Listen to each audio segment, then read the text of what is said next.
Eu saúdo os irmãos com a paz gloriosa do nosso Senhor Jesus Cristo de Nazaré.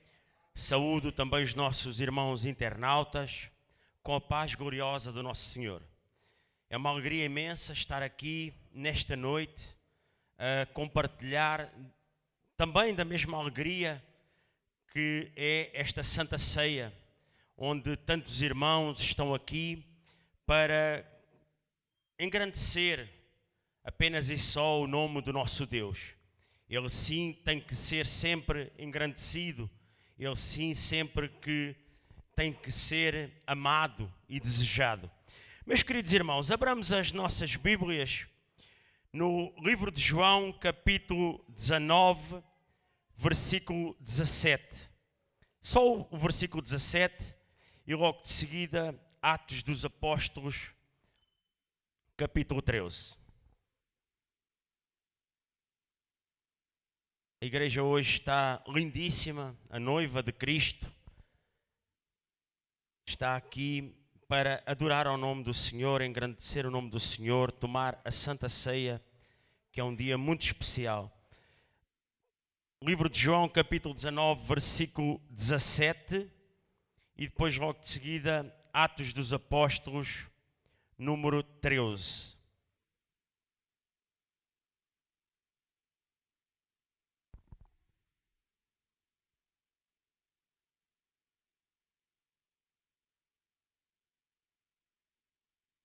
Versículo 29 e 30.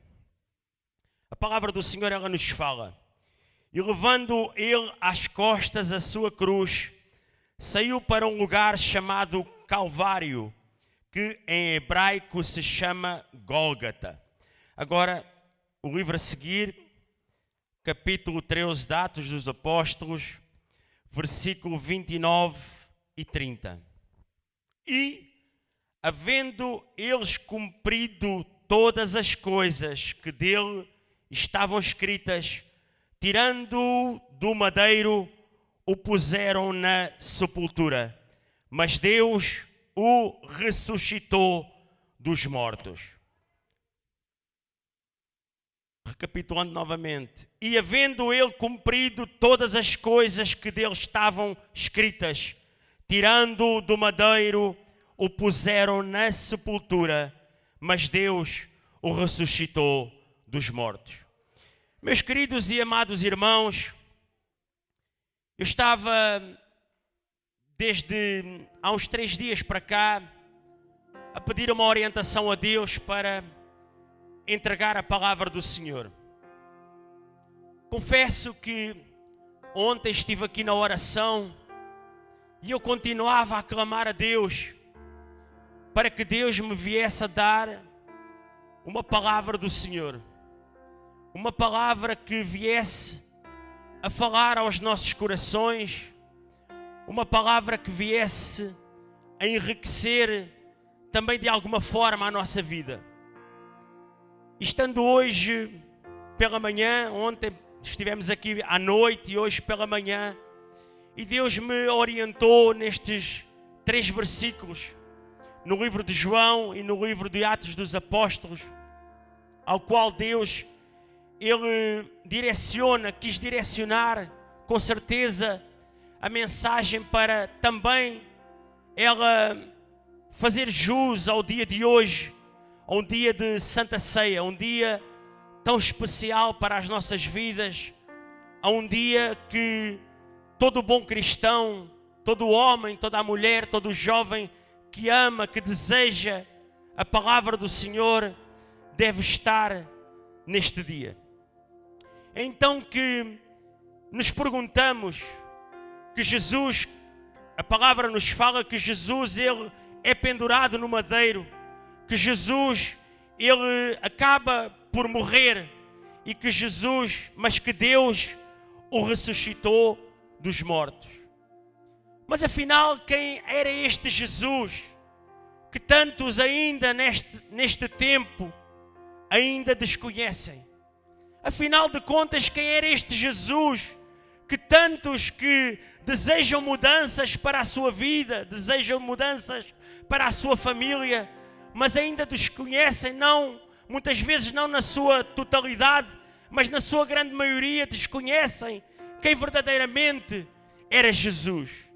E se nós virmos quem era Jesus, Jesus era o Deus vivo. Jesus era o Deus ao qual os céus eles manifestavam a glória de Deus e o firmamento, as obras das suas mãos. Jesus era aquele que o próprio céus, o próprio firmamento lhe obedeciam, que os próprios céus, o próprio firmamento se ajoelhavam diante dele. Jesus era aquele que era o Verbo, e o Verbo estava com Deus, e o Verbo era Deus. E todas as coisas foram feitas por Ele. Jesus era aquele que sem Ele nada do que foi feito se fez. Ele era a vida e a vida era a luz dos homens. Jesus era a luz dos homens. Mas muitos mesmo assim desconheciam, ao seu tempo desconheciam quem era Jesus.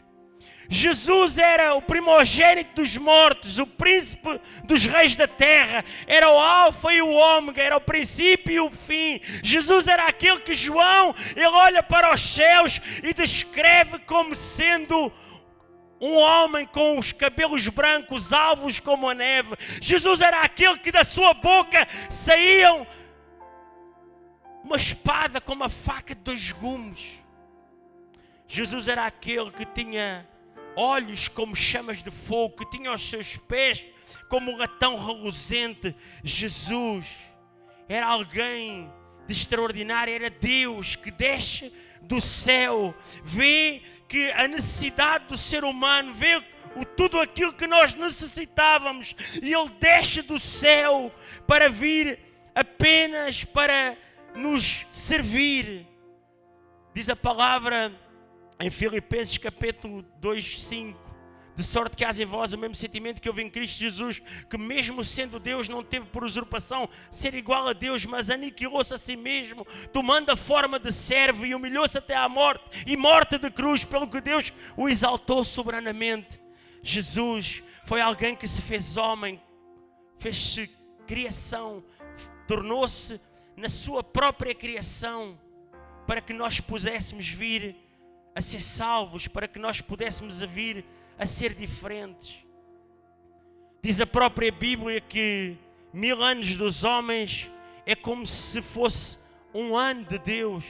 Então Deus, sabendo que os homens não poderiam assumir o tempo do próprio Deus, Deus assume o tempo do próprio homem, que Ele próprio criou com as suas próprias mãos, com o seu próprio sopro, sopra o Espírito da vida, o Espírito Santo, para que nós viéssemos a ser transformados, para que nós viéssemos a ser mudados. Mas porquê é que Jesus ele acaba por ser pendurado no madeiro? Porquê é que Jesus acaba por ser morto, acaba por ser chicoteado? Porque Jesus era diferente.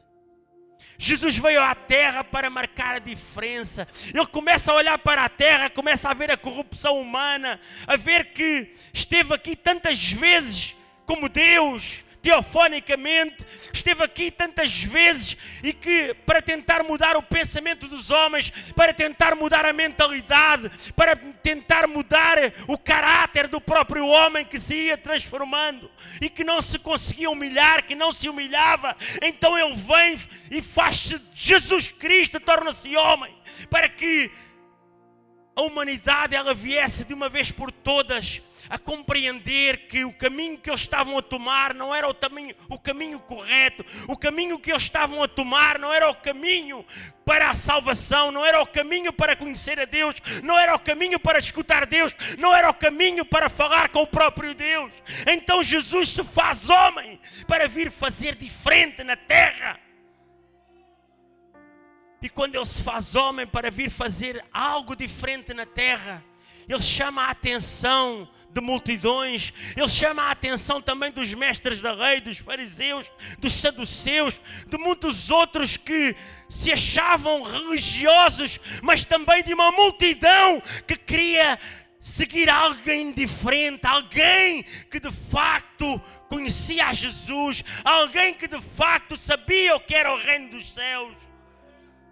Mas diz a própria Bíblia que Jesus começa quando com cerca de 30 anos de idade começa o seu ministério, começa a fazer os milagres, começa a operar sinais, maravilhas, começa a curar cegos, a curar mulheres que estavam com fluxo de sangue, enfermos de todo tipo de enfermidades, começa a operar sinais e maravilhas, onde repreendia o mar, repreendia toda a força da natureza que ia contra o homem. Mas no entanto, diz a própria Bíblia, que Jesus ao ver tudo isso, ao fazer tudo isso, mesmo assim haviam homens que eram contra Jesus.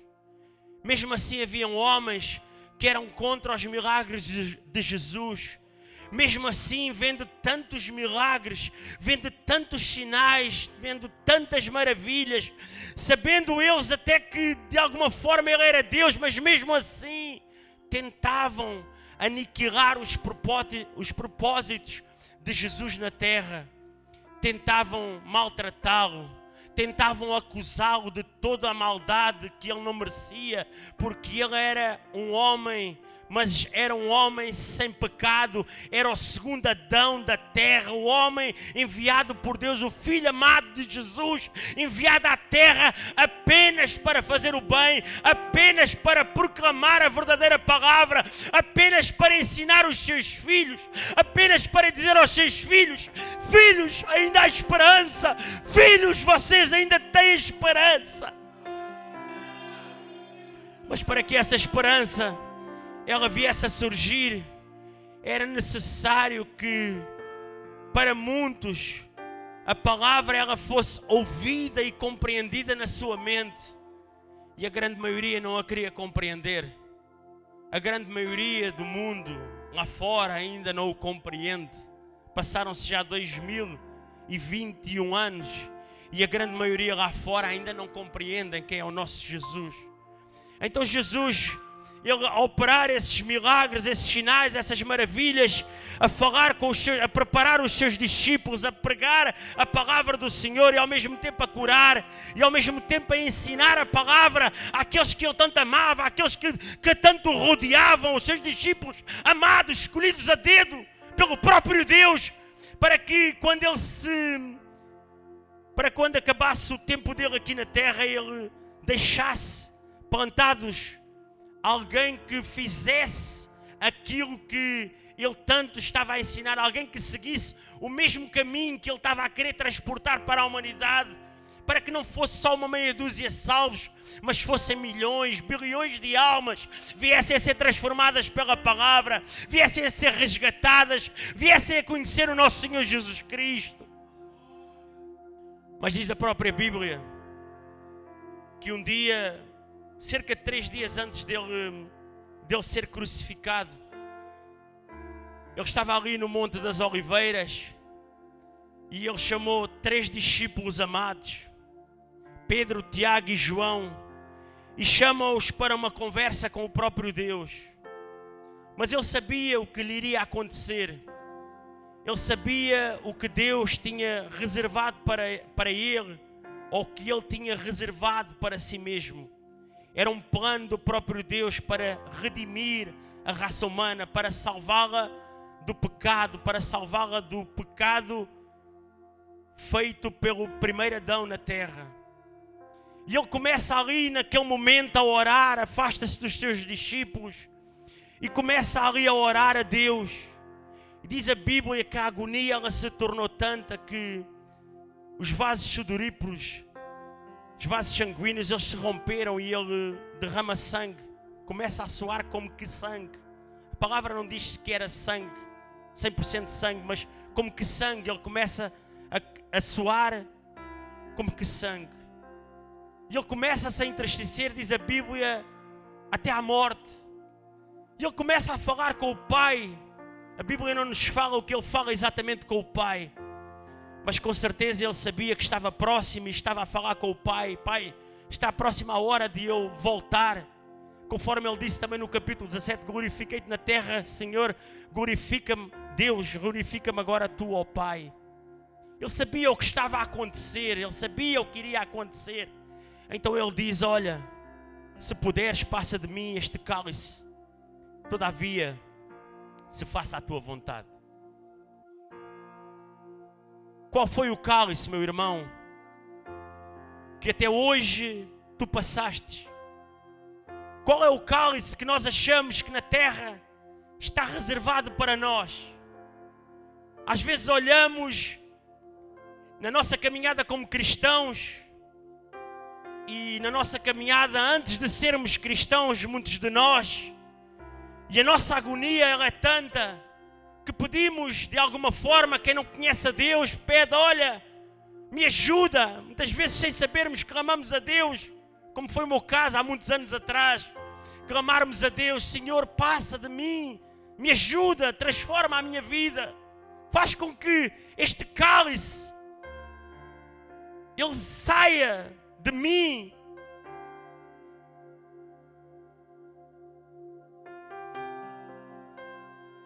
Há uns anos atrás, um amigo meu,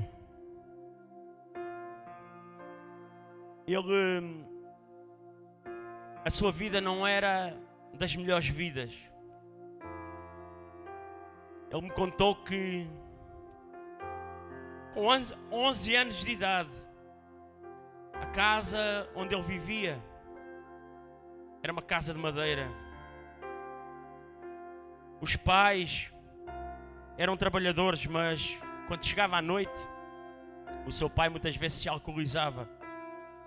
E muitas vezes maltratava a sua mãe, muitas vezes espancava a sua mãe. E diz essa criança para mim um dia que, ao espancar a sua mãe, ele chorava. Mas mesmo assim ele tinha esperança. Ele tinha esperança que com 10, 11 anos de idade, mas que tudo aquilo viesse a acabar. Toda aquela dificuldade, toda aquela agonia que havia ali naquela casa, um dia viesse a desaparecer.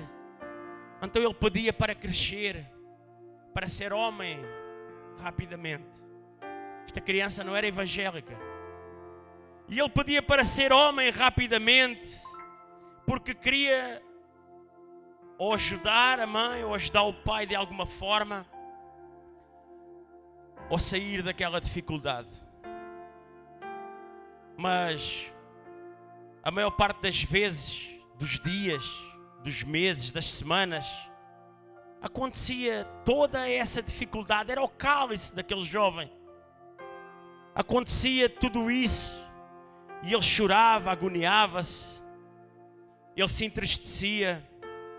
Ele tomava a dor da mãe quando a mãe estava a ser espancada.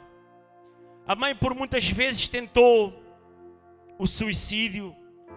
Por muitas vezes esse jovem viu a sua mãe com um copo cheio de veneno, ao qual ele ia colocar na sua boca, diz o jovem.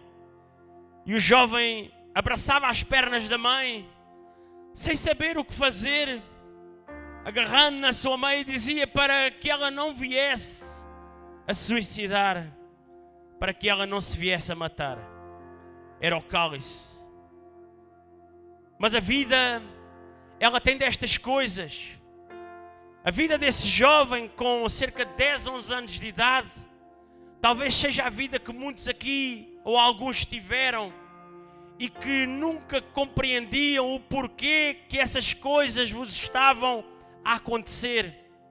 O porquê que atravessaram esse deserto.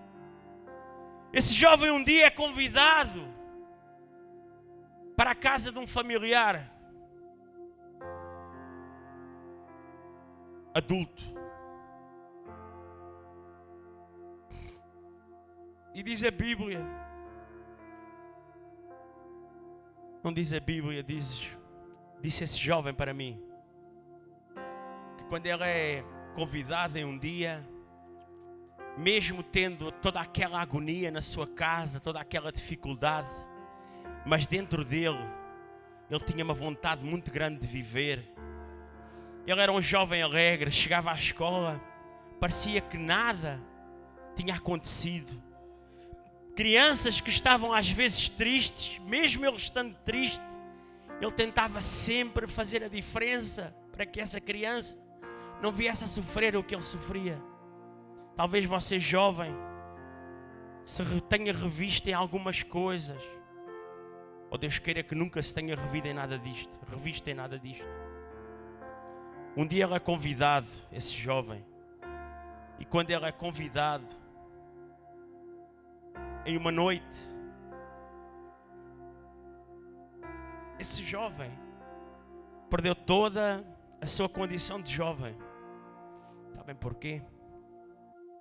Porque o cálice da ira do diabo maltratou aquele jovem naquela noite.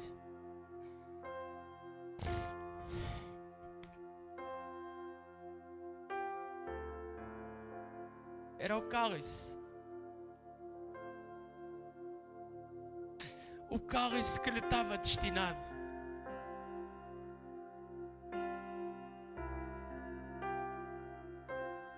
Mas, a partir dali,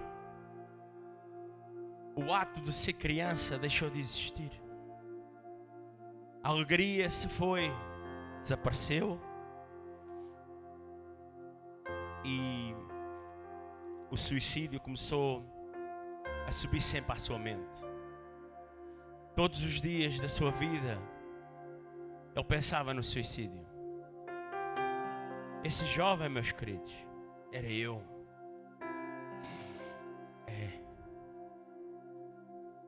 Deus, muitas das vezes, sem nós compreendermos,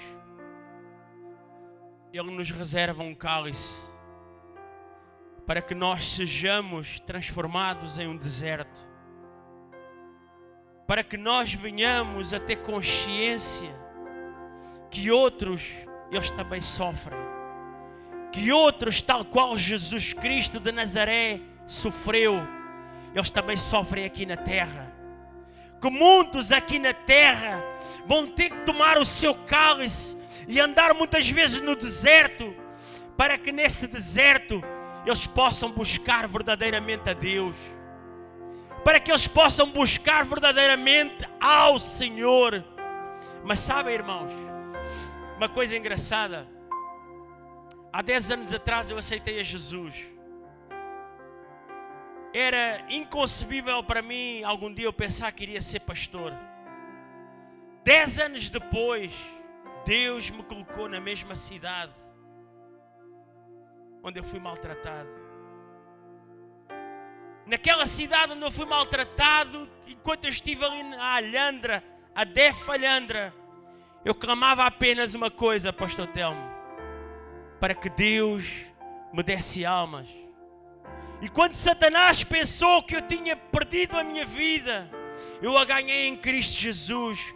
Quando Satanás pensou que algum dia eu me iria suicidar, Deus me resgatou através do ministério. Quando Satanás pensou que eu iria desistir, eu clamava por almas e Deus me mandava almas para aquele lugar. E através das nossas bocas, através da minha boca, Deus operava sinais e maravilhas. E dezenas de almas foram resgatadas do reino de Satanás. Às vezes achamos que o nosso cálice é grande demais. Às vezes achamos que a nossa vida ela vai ter um fim naquele momento. Mas saiba de uma coisa, o teu fim ainda não é para já. Tu ainda tens muito para dar para Deus. Tens sofrido sim. Têm-te humilhado sim, tentaram-te matar, tentaram-te travar, sim, mas Deus Ele vai te levantar e Deus vai fazer o seu agir na tua vida.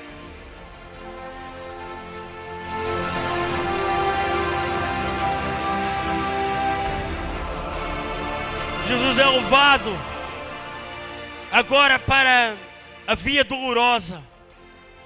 Deus tinha sido cuspido, tinham colocado coroas de espinhos na sua cabeça, tinham chicoteado a Jesus, tinham-lhe colocado uma capa de escarlate, tinham feito tudo aquilo que não deveriam ter feito com o seu mestre, com o seu pai. E chega ali à cruz, ele é crucificado, as suas mãos são estendidas e é colocado pregos nas suas mãos pregos nos seus pés e é levantado no madeiro.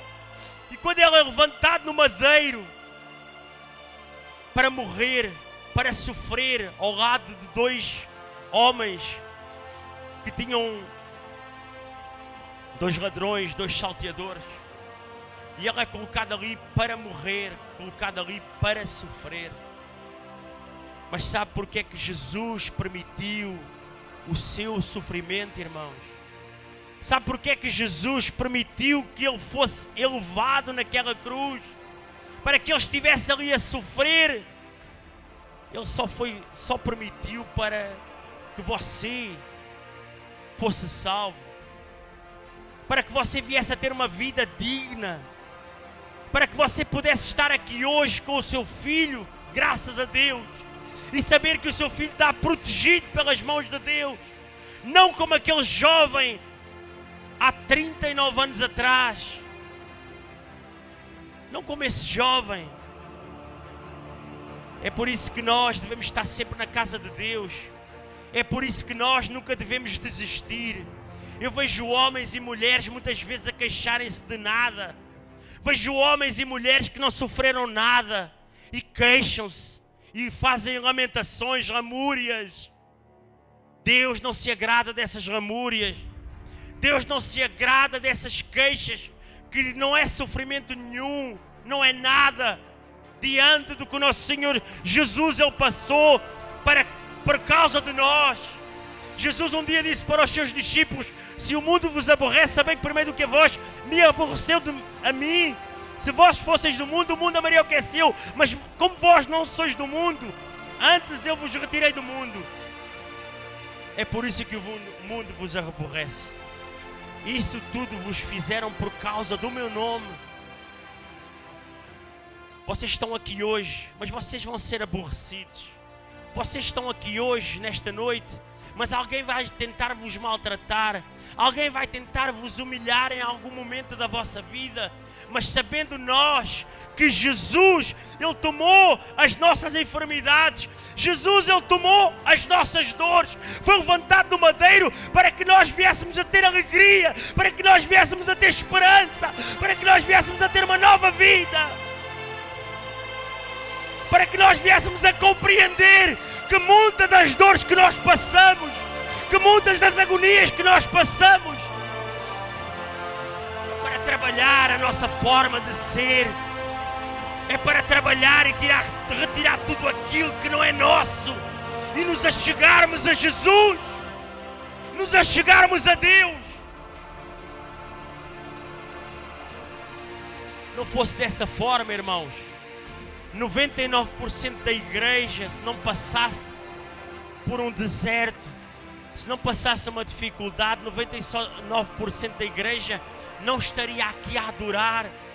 Porque é necessário, às vezes, essa dor que você passou, essa agonia, essa doença que você às vezes está a passar, quem sabe, serve só para aproximar do Senhor, para que Deus Ele venha a tomar a sua vida, a resgatar a sua vida, a tomá-la para Ele e a dizer: tu és meu, eu te quero a ti.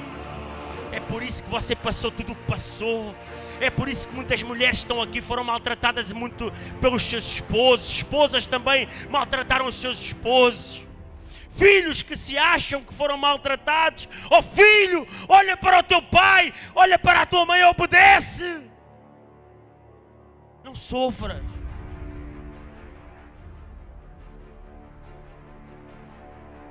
Mas quando Ele está ali na cruz, o nosso Senhor Jesus, Ele é morto.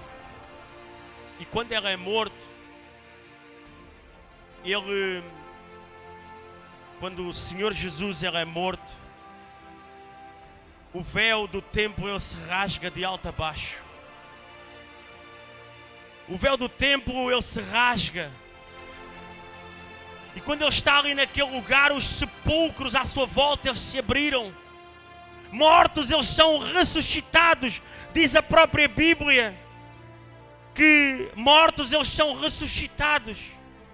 Alguns chegam perto das suas famílias, mas não aguentam. Alguns acabam por ser novamente presos, acabam por ser mortos, humilhados, porque queriam uma nova ressurreição, queriam sofrer uma nova ressurreição para estar próximo de Deus.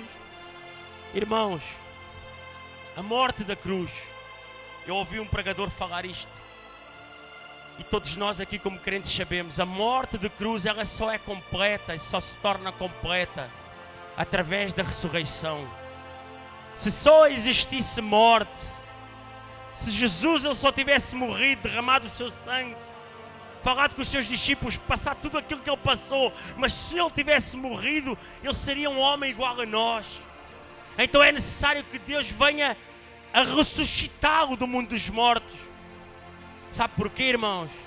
Porque ressuscitando o seu Filho, você tem a possibilidade de também ter a vida eterna. Você tem a possibilidade de ter uma vida transformada, uma vida diferente. Talvez nós achemos assim, eu vim aqui mais um dia, estou a ouvir ali um pregador. Ouça, irmão, você pode ouvir ou não, pode colocar no seu coração ou não, pode aprender a palavra do Senhor ou não, isso é consigo. Uma coisa eu lhe digo, eu tenho que falar aquilo que o nosso Senhor Jesus Cristo, Ele me incumbiu, Ele me despertou para dizer. O testemunho que há pouco eu falei, irmãos, eu já chorei muitos dias, meses, anos eu chorei. Eu posso vos dizer que esta tarde, eu chorei quase toda a tarde. Minha esposa ela não estava perto de mim, eu estava numa sala reservada e eu chorei quase toda a tarde. E eu queria pregar uma outra palavra e dizer, não, hoje tu vais falar isto, hoje tu vais falar isto. E eu digo, Senhor, porquê? Sabe porquê? Porque hoje eu sou um homem transformado. Hoje, pode vir quem for ter comigo, eu não tenho medo. Hoje, eu enfrento qualquer leão. Sabem porquê? Porque eu tenho Jesus Cristo no meu coração. Você faça a mesma coisa. Quando alguém vier ter consigo, use da autoridade de Deus, use da autoridade do Espírito Santo, do Senhor Jesus Cristo de Nazaré. Não deixe que mal algum do mundo venha afligir a sua vida ou venha afligir a sua casa. Você é uma autoridade na sua casa. É você quem manda. É Jesus Cristo quem comanda a sua vida. É Jesus quem comanda a nossa vida. Eu agradecia que a igreja se colocasse de pé em nome do Senhor Jesus.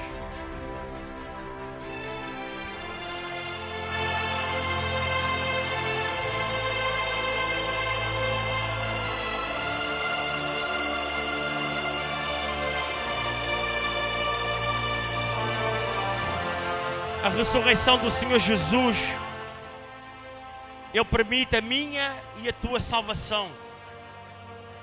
Onde temos a certeza que tudo aquilo que nós sofremos na terra, tudo o que nós passarmos, Jesus Ele vai tomar sempre as nossas dores, vai tomar sempre as dificuldades que tentarem nos infligir sobre a nossa vida, sobre a nossa casa. E que um dia, morrendo neste corpo físico, voltando o nosso corpo ao pó que é o pó que volta à terra que é da terra, e o Espírito que volta para Deus que é de Deus. Sabendo todas essas coisas, sabemos que o nosso corpo, que o nosso próprio corpo, um dia ele ressuscitará, um dia ele será um corpo glorificado, um corpo transformado. E onde está o nosso Senhor Jesus Cristo de Nazaré? À direita do Pai, à direita de Deus, ali estaremos nós perto dele para amá-lo, para desejá-lo, para congratularmos-nos, para alegrarmos todos os dias da nossa vida. A dificuldade ela pode ser muita. A dificuldade pode ser atroz. O que você passou. A dificuldade que você poderá vir a passar pode ser algo que você não esteja à espera. Mas saiba de uma coisa, Jesus Cristo, Ele vai sempre te proteger. Jesus Cristo, Ele está sempre a olhar pela tua vida e está sempre a olhar pela tua casa. Eu agradeço a minha oportunidade.